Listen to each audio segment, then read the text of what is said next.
إن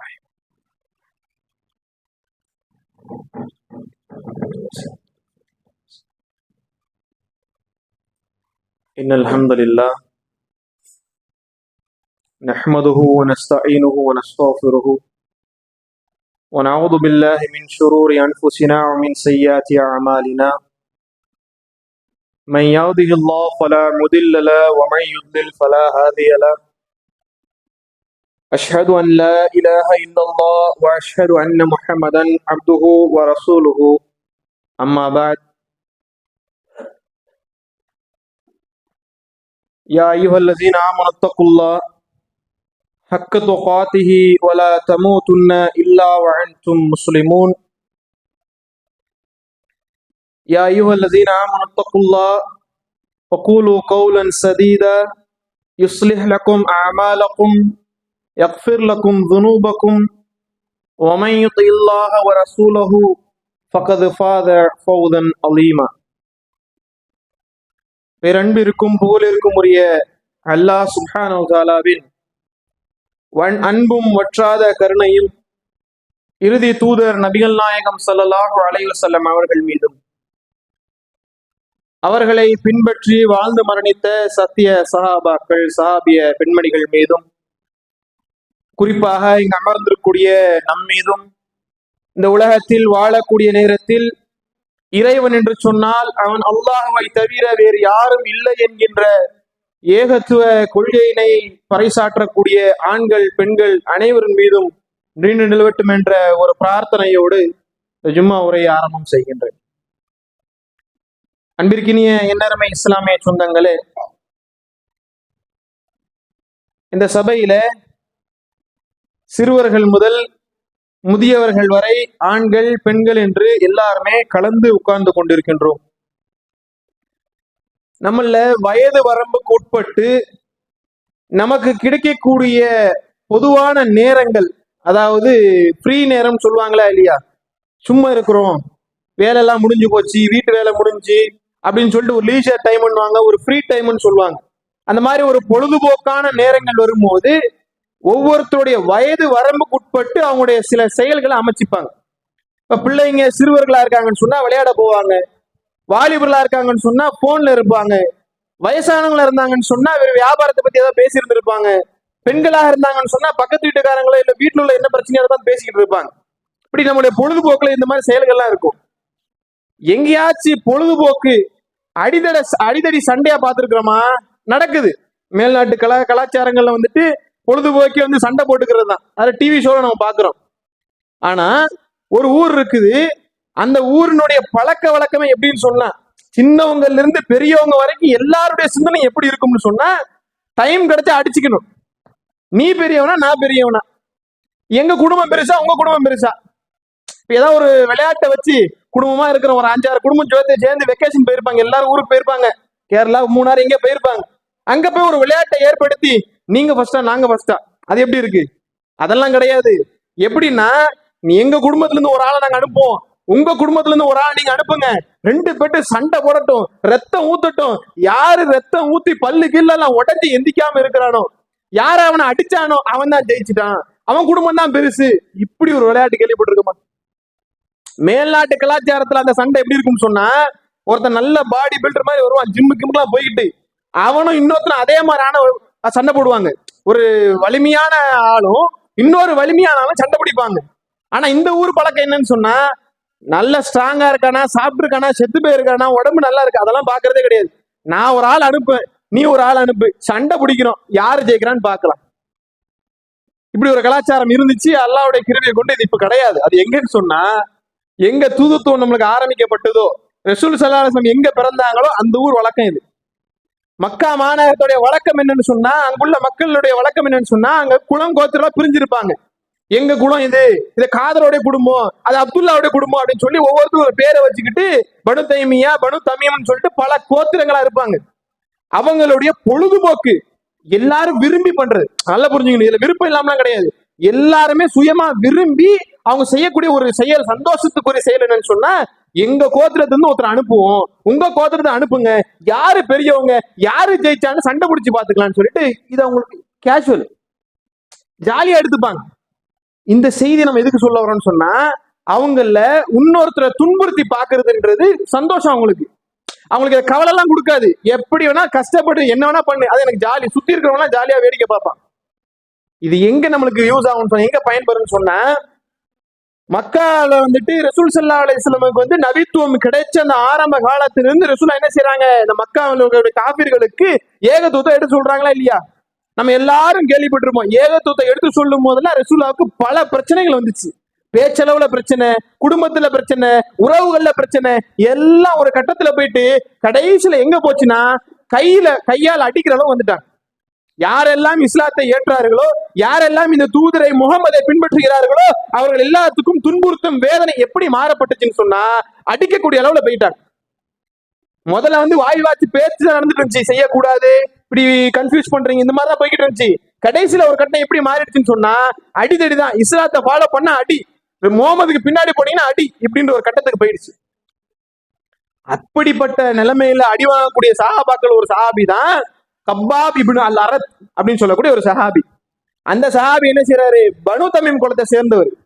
அந்த குலத்தை சேர்ந்த அந்த சஹாபியும் இஸ்லாத்தை தழுவிட்டார். அவருடைய எஜமான, அவர் அடிமையா இருக்கிறார். அவருடைய எஜமானர் என்ன செஞ்சாருன்னு சொன்னா, ஆரம்பத்துல சொன்னோம்ல, அடிபுடி சண்டைலாம் அவங்களுக்கு பிரச்சனை மேட்டரே கிடையாது, அவங்க ஒரு சந்தோஷமான விஷயம். என்ன செஞ்சாங்கன்னா, அந்த சஹாபியை கூப்பிட்டு இஸ்லாத்தை ஏத்துக்கிட்ட ஒரே காரணத்துக்காக, அல்லாவை ஏகத்துவ கொள்கையில் அல்லாஹ் ஏற்றுக்கொண்ட ஒரே காரணத்துக்காக, இந்த முகம்மதை ஏற்றுக்கொண்டதன் காரணத்துக்காக என்ன செஞ்சாங்கன்னா, அவர் எங்க வேலை செஞ்சாருன்னா, ஒரு கொள்ளுப்பட்டில வேலை செய்வார். வாள்களை செய்யக்கூடிய இடத்துல அவர் வேலை செஞ்சுட்டு இருந்தார். அதுல கை தேர்ந்தவர் அவரு. அந்த இடத்துல வச்சு அவங்க எஜமானர்கள் என்ன செஞ்சாங்கன்னா, நீ இஸ்லாத்தை பின்பற்றுறியா? ஆமா நான் பின்பற்றுறேன். முகமதை விட்டுறியா? உன விட்டுற. இல்ல நான் முகமதை விட மாட்டேன், முகமதை தான் நான் வச்சுப்பேன், என்னுடைய கொள்கை என்னுடைய களிமா எல்லாம் இஸ்லாம் தான், ஈமான் தான் அப்படின்னு சொன்ன மாத்திரத்துல, அப்படியா ரைட்டு வா உன் இடத்துக்கு கூட்டு போவோம்னு சொல்லிட்டு அவருடைய கொள்ளுப்பட்டுல போயிட்டு அங்க இருக்கக்கூடிய கங்க பத்த வச்சு, எப்படி இரும்ப உருக்கணும்னா எவ்வளவு நெருப்பு தேவை, இரும்ப உருக்கணும்னு சொன்ன எந்த அளவுக்கு டெம்பரேச்சர், எந்த அளவுக்கு வெப்பத்தை கொடுத்திருப்பாங்க, நெருப்பு கொடுத்திருப்பாங்க. அந்த நெருப்புல கங்குகள் எல்லாம் அப்படியே சூடு பிடிச்சிருக்க நேரத்துல கல்ல போடுறாங்க. கல்ல போட்டு கல்ல சூடு பண்றாங்க. கல்லு நல்லா சூடாகுது. நம்ம எல்லாம் பிரியாணி சட்டிக்கு கல்ல வச்சுதான் பாத்துருக்கோம். அங்க வேணும் கூட ஒரு மனுஷனை சித்திரவதை பண்றதுன்னு கல்ல வைக்கிறாங்க. கல் அப்படியே கொதிக்குது. கொதிக்க கப்பாப் ரலியல்லாஹு அப்படியே படுக்க போட்டு, கல்லுக்கு மேல படுக்க போட்டு, அந்த அவங்களுடைய எஜமானர்கள் என்ன செய்யறாங்கன்னா, காலில் போட்டு மிதிக்கிறாங்க. காலில் போட்டு மிதிச்சு பின்னாடி கீழே கங்கு அந்த அந்த நெருப்புடைய அந்த டெம்பரேச்சர் எவ்வளவு இப்படி இருக்கும், எந்த அளவுக்கு இருக்கும். பிற்காலத்துல அவருடைய உடம்பு முதுகுலாம் பார்க்கும் போது, முதுகுல போட்டு மிதிச்சதுதான், முதுகுலாம் பார்த்தா சதையே இருக்காதா, நெருப்புல பொசுங்கி போயிட்டு சதையே எப்படி இருக்கும், கோர காட்சி. ஒரே ஒரு காரணம், இஸ்லாத்தை ஏற்றுக்கொண்டார். இப்படி பல சம்பவங்கள் நம்ம சொல்லலாம். இதை நம்ம ஏன் சொல்றோம்னு சொன்னா, இன்னைக்கு நம்மளுடைய நிலைமையும் நம்மளுடைய பேச்சுக்களும் நம்மளுடைய நடவடிக்கைகள் எப்படி இருக்குன்னு சொன்னா, இஸ்லாத்தை ஏற்றுக்கொண்டோம் என்பது என்ற காரணத்தினால ஏதோ ஒரு இன்னல் துண்ணல் இந்த உலகத்துல வரக்கூடிய நேரத்துல நமக்கு சோகம் வந்துருது, கஷ்டம் வந்துருது, அல்லாஹ்வை எடுத்து கேட்கிற நிலைமைக்கு நம்ம வந்துட்டோம். ஆண்கள் அந்த விஷயத்துல குறைவு. பெண்கள்லாம் பாத்தீங்கன்னா, அல்லாஹ் எனக்கு தான் இந்த சோதனை வரணுமா, எனக்கு தான் இந்த பிரச்சனை வரணுமா, வேற ஆளே கிடையாதா பெண்கள்.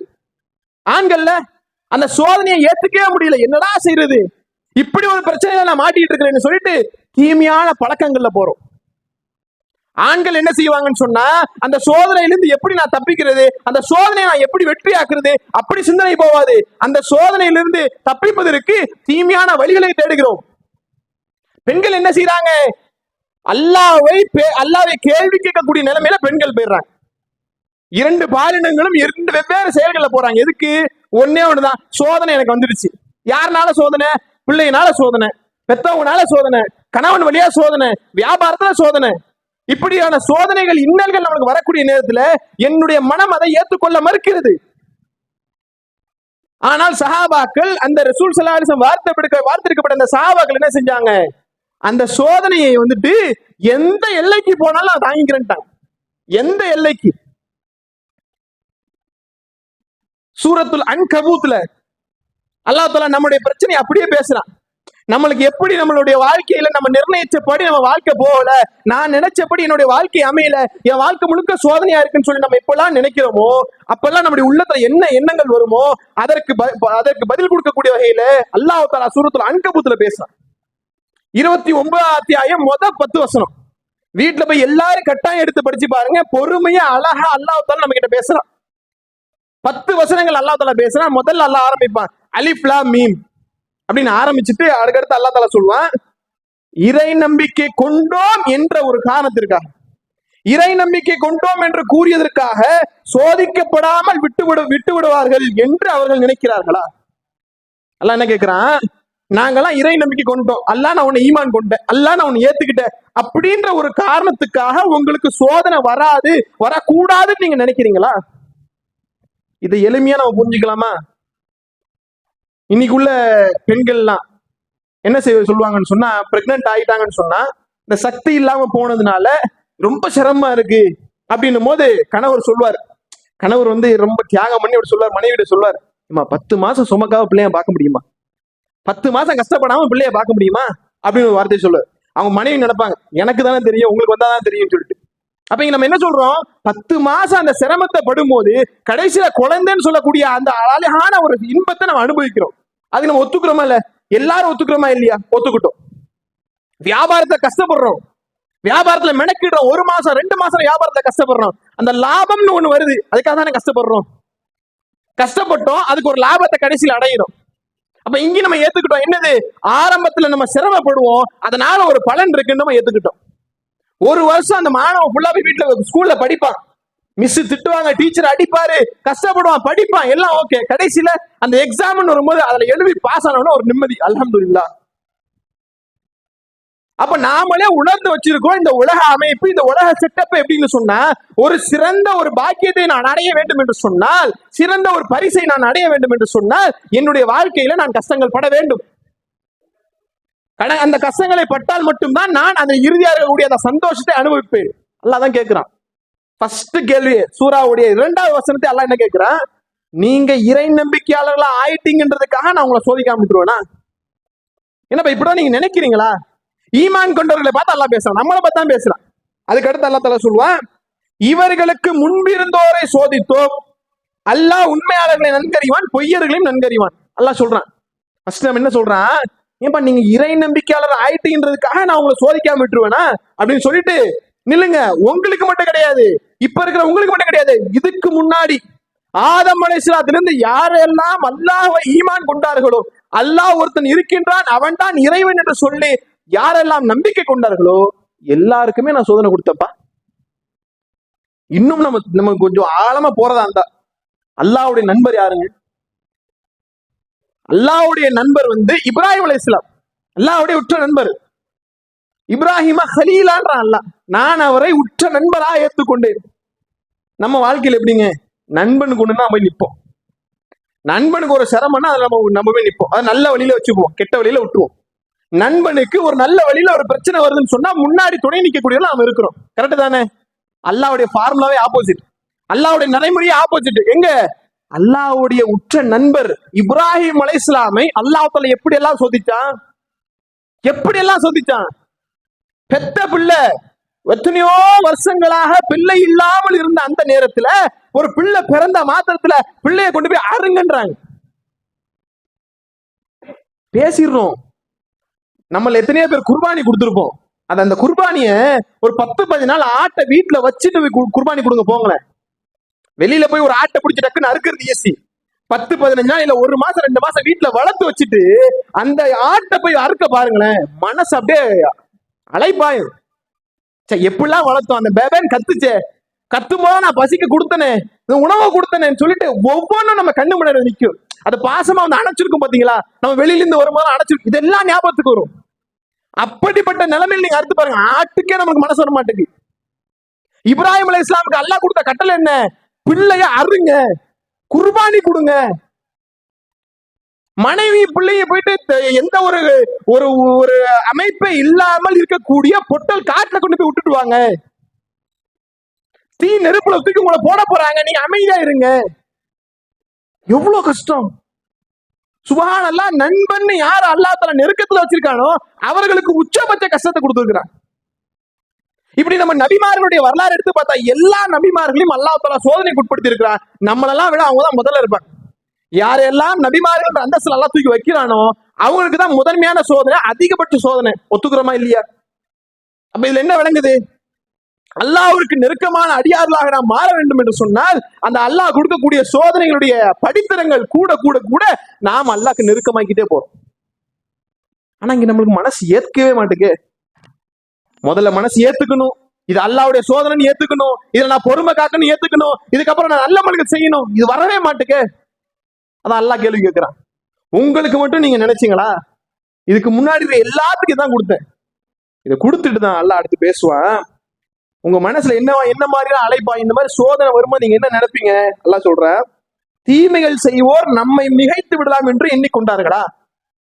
நம்ம உடனே என்ன வரும்? நம்ம ஒரு கஷ்டத்துல இருக்கிறோம், நமக்கு யாராவது தீமை பண்ணிட்டாங்கன்னு சொன்னா, தீங்கு இழைச்சிட்டாங்கன்னு சொன்னா, நான் கஷ்டப்படுறேன் அல்ல, உன்னை நம்புனேன், உன்னை தொழுதேன், உனக்கு நான் நோன்பு வச்சேன், அழகான முறையில வியாபாரத்தை ஹலாலான முறையில தான் அமைச்சுக்கு நான் நினைச்சேன். ஆனா என் கண்ணு முன்னாடி இருக்கிறான் பாரு, அவன் ஹராம் செஞ்சான், வட்டி வாங்கினா, தப்பான பாதையில போனா, ஆனா அவன் மட்டும் வளர்ந்துகிட்டு வரானே, அதுக்கு அல்லாஹ் பதில் சொல்றான்.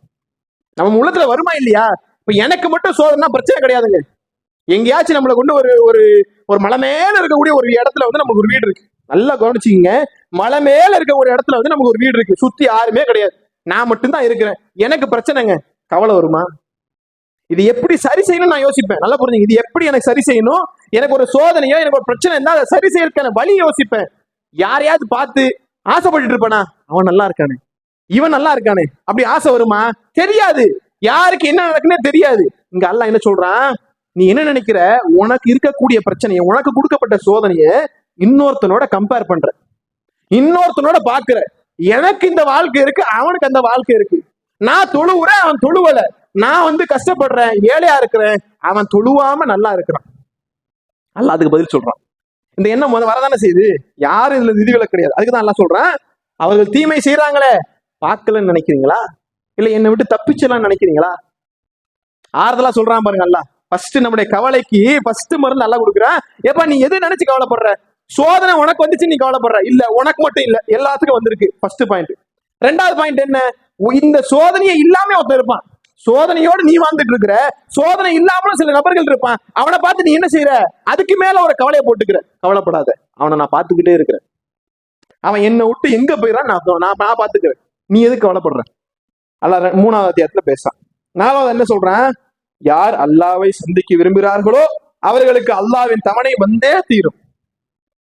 சுப்ஹான் அல்லாஹ். நம்ம மனசுல இந்த சோதனை எல்லாம் வரும்போது, கஷ்டப்படும் போது, வியாபாரத்துல வந்து நம்மளுக்கு லாபம் கம்மியா வருது, குடும்ப கஷ்டத்துல இருக்கு, நோய்க்கு மாத்திரைக்கு மருந்து இல்ல, இப்படி எல்லா பிரச்சனையும் இருக்கும் போது மனசுல ஒரே ஒரு இடத்துல வந்துட்டு அல்லாஹ்வை நம்பின காரணத்துக்காக, யா அல்லாஹ் இதை நான் பொறுத்துக்கிறேன், யா அல்லாஹ், அல்லாஹ் உன்னை நம்பிட்டேன், நான் உன்னை பொறுத்துக்கிறேன், அந்த மறுமையில சொர்க்கம் எனக்கு கிடைக்கும் நம்ம நம்புறோம் பாத்தீங்களா? அதுக்கு ஒரு ஆறுதலா, அதுக்கு ஒரு பரிசா அல்லாஹ் என்ன சொல்றான்? நீங்கள் செய்து கொண்டதற்காக உங்களை யார் அல்லாவை சந்திக்க விரும்புகிறார்களோ அல்லாவின் தவணை வந்தே தீரும். யார எதுக்கு நீங்க நினைச்சு இதெல்லாம் பண்ணீங்க, எதுக்கு இந்த மாதிரி பொறுமையா காத்தீங்க? என்ன பார்க்கணும் தானே, நான் உங்களை பார்ப்பேன், கண்டிப்பா உங்களை பார்ப்பேன். நம்ம ஒரு குடும்பம், நம்முடைய பிள்ளைகளுக்காக வெளிநாட்டுல உட்காந்து கஷ்டப்படுறாங்க. ஒரு கணவர் வந்து, ஒரு குடும்ப தலைவர் வெளிநாட்டுல உட்காந்து கஷ்டப்படுறாரு. எதுக்காக? இந்த குடும்ப சந்தோஷத்துக்காக கஷ்டப்படுறாரு. அந்த கணவர், அந்த தந்தை இந்த வீட்டுக்கு வந்த உடனே குடும்பம் எப்படி சந்தோஷமா இருக்கும்? அந்த பணத்தை பார்த்தா சந்தோஷப்படும். அந்த நபர் யார் எனக்கு இதெல்லாம் பண்ணுது, நல்லா புரிஞ்சுங்க, யார் எனக்கு இதெல்லாம் பண்ணதுன்னு அந்த தெரிஞ்சவன அந்த முகத்தை பார்த்த உடனே ஒரு சந்தோஷம் கட்டி அணைச்சி அரவணைக்கிறான். இதைத்தான் அல்லாஹ் தஆலா சொல்றான், நீ இந்த உலகத்துல வாழும் போது உனக்கு என்னென்ன மாதிரி துன்பங்கள் வரும்போது நீ பொறுத்துக்கிட்டு, யாருக்காக நீ பொறுத்தியோ அந்த பொறுமைக்காக நான் என்ன தெரியும் உனக்கு, ஃபர்ஸ்ட் நான் உனக்கு பாக்குறேன். சொர்க்கத்துலதான் அல்லாஹ் பார்க்க முடியும், நரகத்துல பார்க்க முடியுமா? அல்ல யாருக்கு அல்லாஹ் காட்டுவான் தன்னுடைய முகத்தை? சொர்க்கத்தில் உள்ள மக்களுக்கு மட்டும்தான் அதை காட்டுவான். அப்ப அல்லாஹ் அதையும் ஆறுதல் படுத்துறான், நீ இந்த உலகத்துல படுற ஒவ்வொரு கஷ்டத்துக்கும் என்ன நீ பார்க்க தயாராகிட்டு இருக்க, நான் உன்னை பார்ப்பேன், நிச்சயமா பார்ப்பேன், அதை நீ மறந்துடாத அப்படின்னு நல்லா சொல்றான். அதற்கு பிறகு அல்லாஹ் தஆலா சொல்றான், யார் இறை வழியில் முயற்சி மேற்கொள்கிறார்களோ அவர் தமக்காகவே முயற்சி மேற்கொள்கிறார். ஃபர்ஸ்ட் சோதனை வருது, அதை நம்ம அல்லாஹ்காக பொறுத்துக்கிற நேரத்துல நம்ம என்ன செஞ்சிடக்கூடாதுன்னா, சைத்தான் ஒரு கேள்வி போடுவான், எல்லாம் பொறுத்துக்கிட்ட ரைட்டு, அல்லாஹ் உனக்கு என்னப்பா செஞ்சான்? கேள்வி வருதா இல்லையா? அல்லாஹ் உனக்கு என்னத்த செஞ்சான்? நீ இத்தனை நாள் கஷ்டப்பட்டுல இருக்கிற, அல்லாஹ்வை பாக்குறது மறுமை, ரைட், ஓகே, அங்க போய் பாக்குறோம், உலகத்துல உனக்கு என்னத்த கொடுத்துட்டான்? இதுதான் பெரிய விஷயமே, முக்கியமான டாபிக்கே இதுதான். என்னது? இந்த உலகத்துல இஸ்லாத்தை தாண்டிய என்னென்ன கொள்கை கோட்பாடுகள்லாம் இருக்குதோ அதுல நல்லா மேலோட்டமா அலசி பாருங்க. என்ன இருக்கும்? கடவுள்கிட்ட வந்து நீ இதை கேட்டேன்னா கடவுள் இதை கொடுப்பார். கடவுள்கிட்ட வந்து நீ இந்த வியாபாரத்தை பண்ணினா இந்த கடவுள் இப்படி கொடுப்பார். எல்லாம் எது சம்பந்தப்பட்டு இருக்கும்? துனியாவை சம்பந்தப்படுத்தி இருக்கும். கடவுள்கிட்ட வந்து இதெல்லாம் கொட்டு, காசை கொட்டு, நகையை கொட்டு, இந்த வாழைப்படத்தை கொட்டு, எல்லாத்தையும் கொட்டு, கடவுள் ஒன்று கொடுப்பார். என்னத்தை கொடுப்பார்? கடவுளே எனக்கு கார் வேணும் கொடுப்பார். கடவுள்கிட்ட வீட்டு கேளு கொடுப்பார். கடவுள்கிட்ட ஆரோக்கியத்தை கேளு கொடுப்பார். எங்க எல்லாம் எல்லாம் இந்த உலகத்தை பத்தி தான் பேசுறான். ஆனா அல்லாஹ் மட்டும்தான் என்ன சொல்லுவான்? இன்மையிலையும் நான் சிறப்பான வாழ்க்கையை கொடுப்பேன், மறுமையிலையும் சிறப்பான வாழ்க்கையை கொடுப்பேன். ரசூலுல்லாஹ் கேட்க சொல்றாங்களா இல்லையா? ரப்பனா ஆத்தினா ஃபித் துன்யா ஹஸனா வ ஃபில் ஆখিরাতি ஹஸனா வ கினா அஸாபன்னார். யா அல்லாஹ், இந்த உலகத்திலும் நல்ல சிறந்த வாழ்க்கையை கொடு, மறுமையிலும் சிறந்த வாழ்க்கையை கொடு, நரக நெருப்பை விட்டு என்ன தூரமாக்கிறியா அல்லாஹ்னு சொல்லிட்டு. அப்ப அல்லாஹ் இதான் சொல்றான். என்ன சொல்றான்? நீங்க இந்த சோதனைகள்லாம் வரும்போது நீங்க என்ன செய்றீங்க? அதை பொறுத்துக்கிட்டு நல்ல வழியில செயல்படுறீங்க. இதுதான் முக்கியம். நம்ம என்ன செஞ்சு பொறுத்துக்கிறேன்னு சொல்லிட்டு அந்த சோதனையை மட்டும் பொறுத்துக்கிட்டு அடுத்த கட்டத்துக்கு நல்ல வழியில போறதுக்கு அமல் செய்யறதுக்கு முன் வர மாட்டோம். இந்த சோதனை என்ன செஞ்சிடும்? நம்மள ஒரு இடத்துல உட்கார வச்சிடும். ஒரு வீட்டுல ஒரு கவலையா, ஒரு பிரச்சனையா, ஒரு பஞ்சாயத்தா அப்படியே தொழுவ மாட்டோம், நோம்பை அப்படியே நவுண்டுருவோம். இதைத்தான் அல்லாஹ் சொல்றான். நீ என்ன செய்? ஃபர்ஸ்ட் பொறுமையாயிரு. அல்லாஹ் அவனை பார்த்துட்டு இருக்கான்னு நினைச்சதுக்கு அப்புறம் நீ என்ன செய்யணும்? போய் நல்ல அமல் எப்பவும் செஞ்ச மாதிரி அமல்கள் செய்ய ஓடிடணும். அந்த இடத்துல நிக்க கூடாது. அதே இடத்துல நிக்க கூடாது. நீ ஓடு. எதுக்கு ஓடு? உலகத்தை தேடி ஓடு, மறுமையை தேடி ஓடு. நீ ஓடும்போது எல்லாம் என்ன சொல்றான்? அதற்கான கூலியை நான் கொடுப்போம் உனக்கு அப்படின்னு வாக்குறுதி கொடுக்குறான். இதற்கு பிறகு அல்லாஹ் தஆலா சொல்றான், இறை நம்பிக்கை கொண்டு நற்செயல் செய்வோரை விட்டும் அவர்களின் தீமைகளை அழிப்போம். நான் இதெல்லாம் பொறுத்துக்கிட்டு நல்ல அமல்களை செய்யறதுனால அல்லாஹ் என்ன செய்யறானா? என்னுடைய பாவங்களையும் அழிக்கிறேன். அல்லாஹ் சொல்றான், உன்னுடைய பாவங்களை நான் அழிக்கிறேன். 3 விஷயத்த அல்லாஹ் சொல்றான். ஃபர்ஸ்ட், உனக்கு சோதனை வரும்போது உன்னுடைய உள்ளத்துல மனதால நீ முழு நம்பிக்கை ஏத்துக்கணும். என்னது? இது என் ரப்பு எனக்கு ஏற்படுத்தி கொடுத்தது. இந்த சோதனை எல்லா மக்களுக்கும் அல்லாஹ் கொடுப்பான். நான் மட்டும் கிடையாது, எனக்கும் கொடுப்பான், எல்லாத்துக்கும் கொடுப்பான். இதுல அல்லாஹ்வின் பால் திரும்பக்கூடியவங்க, அல்லாஹ்வை சந்திக்கக்கூடியவங்க யாரா இருப்பாங்க? அந்த பொறுமையை, அந்த சோதனையை பொறுத்து நல்ல செயல்களை யார் செய்கிறார்களோ அவர்களுக்கு அல்லாஹ் தன்னுடைய முகத்தை காட்டுகிறான். யாரெல்லாம் அந்த நல்ல அமல்களை ஈடுபட்டு கொண்டிருக்கிறார்களோ அவர்களுக்கு அல்லாஹ் என்ன சொல்றான்? உங்களுடைய பாவங்களை நாம் அழிப்போம். எவ்வளவு அழகா அட்வைஸ் பண்றான் பாருங்க அல்லாஹ் நம்மளை. இந்த உலகத்துல இந்த சோதனை நினைச்சு நீ தடம் போன்றாத அப்படின்னு சொல்லிட்டு. இதுல இன்னும் கூடுதலா அடுத்த வருஷம் அல்லாஹ் சொல்லுவான், உங்களை பெத்தவங்க இருக்காங்க பாரு, அவங்களுக்கு நீங்க நன்றி செலுத்துங்க. எது வரைக்கும் அவர்கள் உங்களுக்கு தெரியாத எதையாச்சும் ஒரு விஷயத்தை இழை வைக்க சொன்னாங்கன்னு சொன்னா செய்யக்கூடாது. நான் நல்ல அமல் செய்ய போறேன், ரைட்டு தான், ஓகே. வெளியில இருக்கிறவங்க யாராச்சும் சோதனை வந்தா நம்ம விட்டுருவோம். சொந்தக்காரங்க திருமணத்துக்கு, ஆடம்பர திருமணத்துக்கு கூப்பிட்டாலும் போக மாட்டோம், இதெல்லாம் ஓகே, அதெல்லாம் விட்டுருவோம். வீட்டுல பெத்த தாய் வந்துட்டு, எப்பா நான் உன்னை பெத்தெடுக்கலையா, இந்த உலகத்தை கொண்டு வந்ததே நான் தானே, எனக்காக இதை விட மாட்டியா? இந்த இஸ்லாத்துக்காக நீ போறிய, என்ன விட்டுட்டு போறிய? அப்படித்தான் இந்த இஸ்லாம் சொல்லியிருக்கான்னா அப்படித்தான் இந்த இஸ்லாம் சொல்லியிருக்கு. எப்படி சொல்லியிருக்கு? அல்லாஹ் தஆலா சொல்றான், உங்களுடைய பெற்றோர்கள் அறியாமை விஷயங்களை உங்களுக்கு நாடினால் நீங்கள் தவிர்த்து விடுங்கள், செய்யாதீங்க. சாத் இப்னு அபீ வக்காஸ் எல்லாருக்கும் நமக்கு தெரியும். அவங்க இஸ்லாத்துக்கு வந்துட்டாங்க. அவங்க தாயார் இஸ்லாத்துக்கு வரல. அவங்க தாயார் கூப்பிட்டு சொல்றாங்க, மகனே, நான் உன்னை எப்படிதான் பெத்து வளர்த்தேன், நீ இப்ப என்ன செய்யற? முகமது பின்னாடி போய் நிக்கிறியே, அந்த மார்க்கத்தை விட்டு வெளியே வந்துரு. வரலன்னு சொன்ன நான் என்ன செய்ய மாட்டேன், பச்சை தண்ணி சோறு எதுவும் சாப்பிட மாட்டேன் அப்படின்னு சொல்றாங்க. என்ன செய்யறதுன்னே தெரியல. அதுக்கப்புறம் யோசிச்சுட்டு சாத் இப்னு அபீ வக்காஸ் சொல்றாங்க, நீங்க சாப்பிட்டாலும் சாப்பிடனாலும் இல்லாட்டி சாப்பிடாம இருந்து 100 தடவை நீங்க மௌத்தா பண்ணாலும் எனக்கு கவலை கிடையாது. உலக விஷயங்கள்ல உங்களுக்கு செய்ய வேண்டிய கடமைகளை என்னோட தூதரை கட்டளைச்சிருக்கிறார், நான் அதை செய்வேன். அதை தாண்டி இந்த கொள்கையில எந்த ஒரு சலனமும், எந்த மாற்றமும் என்கிட்ட மாறாது. அதை எதிர்பார்க்காதீங்க, நீங்க என்ன நிலைமைக்கு போனாலும். இதுதான் உச்சபட்சம். அல்லாஹ்வுக்காக இந்த உலகத்துல பொருட்களை இழக்கலாம், சொந்தக்காரங்களை இழக்கலாம், உறவினர்களை இழக்கலாம், நண்பர்களை இழக்கலாம். கடைசி நம்ம இந்த உலகத்துக்கு கொண்டு வந்த தாய் நிப்பா பாருங்க, அங்கேயுமே நீ விட்டு கொடுக்க கூடாது என்பதை அல்லாஹ் தஆலா சொல்றான். சோதனையாக உன்னுடைய தாயே வந்தாலும், சோதனையாக உன்னுடைய பிள்ளையே வந்தாலும் நீ என்ன செஞ்சிடக்கூடாது? விட்டு கொடுத்துடக்கூடாது என்பதை அல்லாஹ் தஆலா அழகான உங்களை சொல்லி கொடுக்குறானா இல்லையா?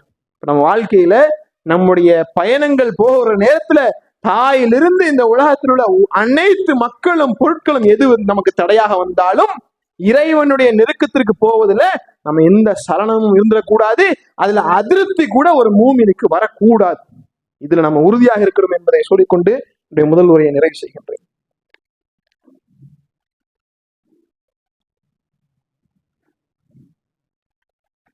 அல்ஹம்துலில்லாஹ்.